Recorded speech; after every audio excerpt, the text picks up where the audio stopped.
Bonsoir à tous. Et si l'Afrique se tournait vers l'avenir, ce n'est pas une question que je me pose personnellement. C'est le titre d'un ouvrage. Son auteur est l'invité de l'entretien du jour, Modou Ndiaye. Bonsoir. Bonsoir. Merci d'avoir accepté notre invitation. Avant de revenir à votre ouvrage, qui êtes-vous, Modou Ndiaye? Modou Ndiaye est un jeune Sénégalais qui vit actuellement en France et qui essaie de contribuer au développement et à l'émergence de l'Afrique. Vous êtes trader? Oui, je suis trader et j'avais participé à une compétition qui s'appelle les talents du trading sur BFM Business où sur plus de 2000 candidats, je faisais partie des 10 premiers. J'ai été premier 2 fois et une fois 6e. C'est ça qui a fait que j'étais un petit peu connu dans le monde des médias. De la finance désormais. Et le monde de la finance également. Vous commencez donc à être une référence. Je sais à votre propre niveau. Je ne sais pas est-ce que je peux dire ça. Je vais essayer d'être beaucoup plus modeste que ça. J'essaie juste d'apporter une petite contribution. L'ouvrage que vous publiez est intitulé « Et si l'Afrique se tournait vers l'avenir ». La première chose qui frappe quand on reçoit votre ouvrage, c'est qu'il n'y a pas de maison d'édition. Pourquoi? C'est un choix. J'avais la possibilité de publier ça avec une maison d'édition. J'avais donné ça à 3 maisons d'édition ici à Paris qui ont accepté, à ma très grande surprise, toutes de publier le livre, mais sauf que sur les termes du contrat, à la fin, on n'était pas d'accord parce que l'approche d'une maison d'édition, elle est d'abord commerciale et moi, je voulais que mon livre soit diffusé de façon beaucoup plus générale. Ça ne m'empêche pas, par exemple, ça ne me dérange pas d'envoyer le PDF à un ami qui se trouve en Afrique, etc. Et l'approche commerciale d'une maison d'édition ne permet pas ça. Oui, donc au-delà des problèmes contractuels, vous aviez envie que tout le monde lise votre ouvrage. C'est exactement ça. Oui. Alors, du coup, je me demande, vous avez sans doute un agenda caché parce que vous avez envie que les gens lisent votre travail. Pourquoi? Parce que l'idée, c'est de vous montrer qu'une nouvelle Afrique est possible. Je crois à l'avenir de l'Afrique. Je suis optimiste par rapport à l'avenir de l'Afrique. Un de mes amis, Mbougar Sarr, qui est écrivain et doctorant en littérature, a eu cette formule magique en parlant de mon ouvrage, en disant que l'auteur n'est pas un afro-optimiste. Il est juste optimiste par rapport à l'avenir de l'Afrique pour plusieurs raisons. Je vais vous donner 4 raisons.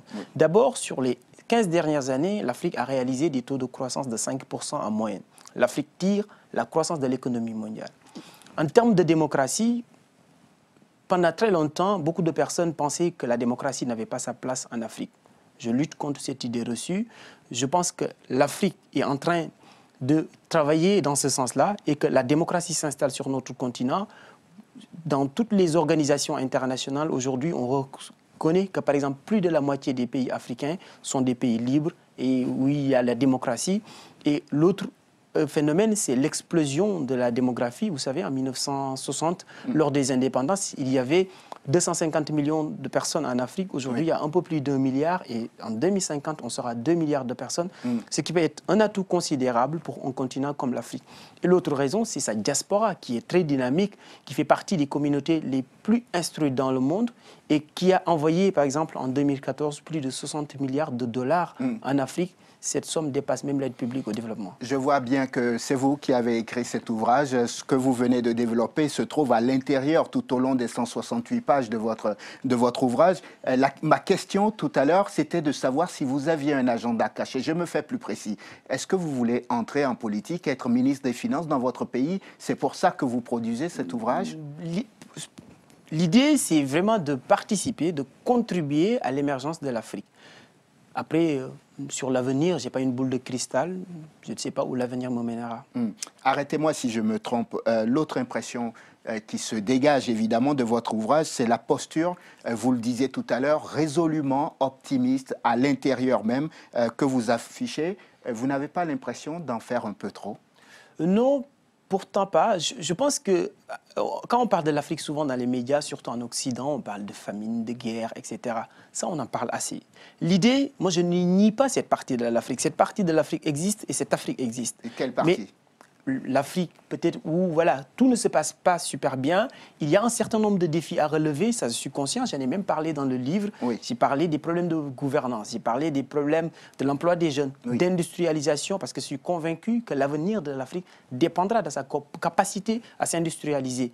Mais aussi, je voulais montrer une autre Afrique l'Afrique qui gagne, l'Afrique qui a une jeunesse dynamique et entreprenante et inventive. C'est cette Afrique-là aussi que je voulais mettre en évidence. Vous cherchez à mettre cette Afrique devant, alors que devant nous, sous nos yeux, matin, midi et soir, dans l'actualité africaine, il y a des conflits, il y a des coups d'État, il y a des problèmes énergétiques.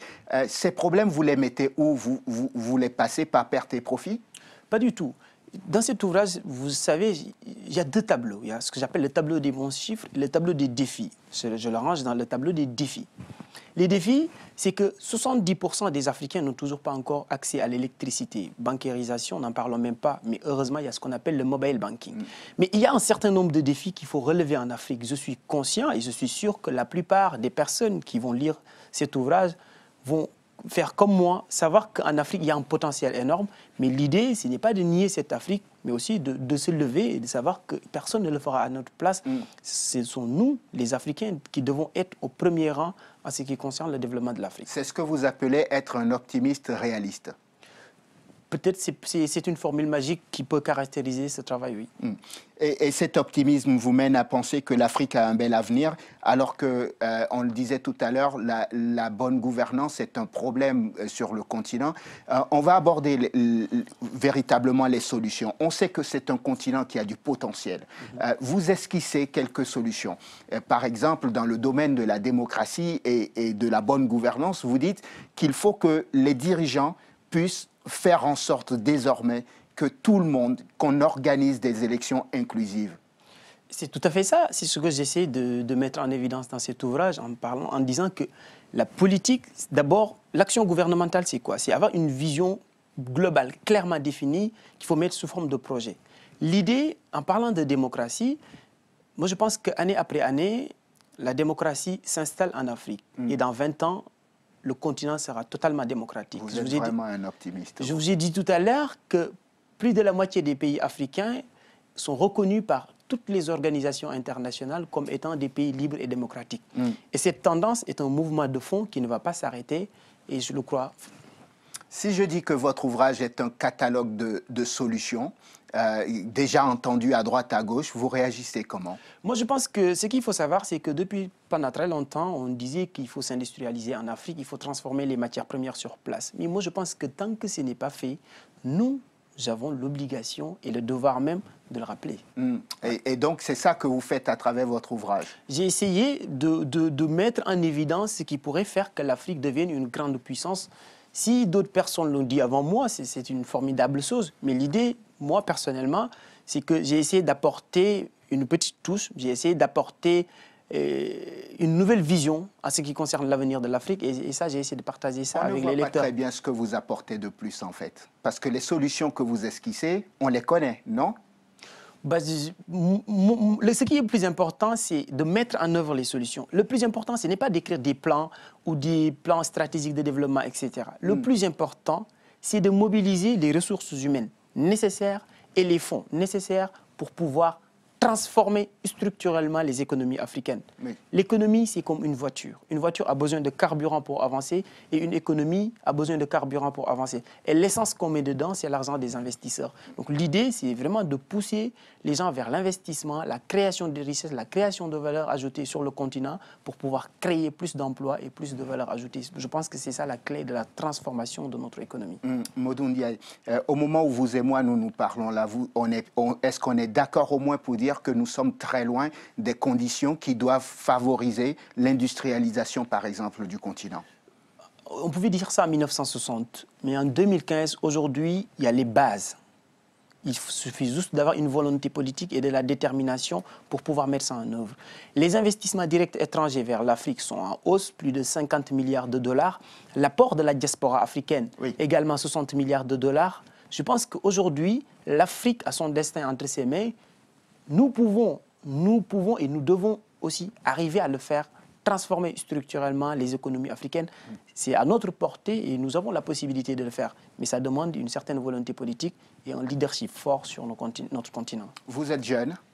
Si demain matin, on vous confiait le portefeuille des petites et moyennes entreprises dans votre pays, qu'est-ce que vous faites? Dans ce cas, je vais essayer de les aider en essayant de mettre en place des mécanismes d'investissement, de financement, mais aussi permettre à d'autres personnes d'investir dans ces sociétés-là.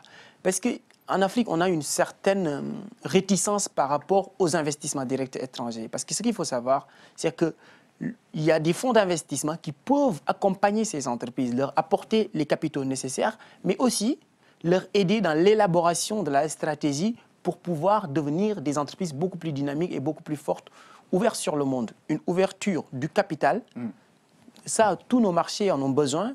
Mais quand je dis ouverture, je parle d'ouverture calculée, maîtrisée, pour que non seulement nous puissions produire plus en Afrique, mais que les entreprises africaines peuvent exporter et en même temps faciliter les investissements directs étrangers sur notre continent.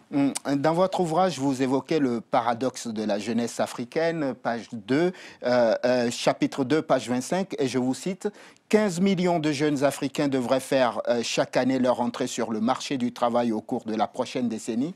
Comment faire pour que toute cette jeunesse puisse trouver du travail ?» Actuellement, en Afrique, on est dans un contexte où les secteurs qui ont besoin de beaucoup plus de capitaux ne génèrent malheureusement pas beaucoup d'emplois. L'agriculture, l'énergie, les infrastructures, ça demande beaucoup de capital, mais ça ne crée pas plus d'emplois.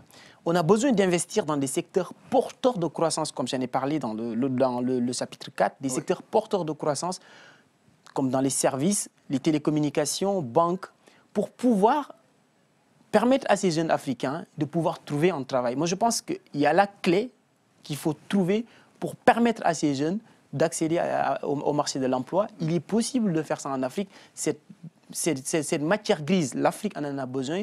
Maintenant, il faut qu'elle arrive à donner la possibilité à ces jeunes d'avoir des opportunités économiques et financières pour pouvoir faire autre chose.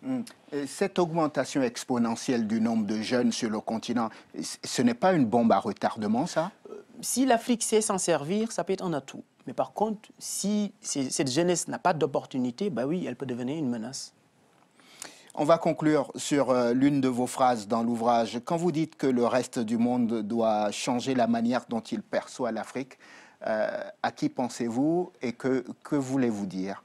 D'abord, je parle des personnes et parfois même des institutions qui pensent que le destin de l'Afrique est lié à la guerre, conflit, malgouvernance, corruption, etc. Aujourd'hui, il est temps de regarder l'Afrique comme on regarderait n'importe quel autre continent, de voir que c'est des hommes et des femmes qui essaient d'améliorer leurs conditions de vie, qui essaient d'avancer, qui essaient de progresser et d'avoir une autre vision. Les conflits et les guerres dans le monde, presque plus de 75% ne se passent pas sur le continent africain. Et quand on écoute les médias, on a l'impression que l'Afrique concentre l'essentiel des problèmes dans le monde. Il faut avoir une nouvelle vision, un autre regard et voir que l'Afrique est résolument tournée vers l'avenir. Modou Ndiaye, merci. C'est moi qui vous remercie. Analyste technique et stratégiste, auteur de l'ouvrage « Et si l'Afrique se tournait vers l'avenir ». Merci d'être venu partager avec nous votre rêve d'une Afrique unie, intégrée, avec une croissance dynamique. Merci à vous de nous avoir suivis. Je vous souhaite de passer une excellente suite de programmes sur Télé Sud. À demain.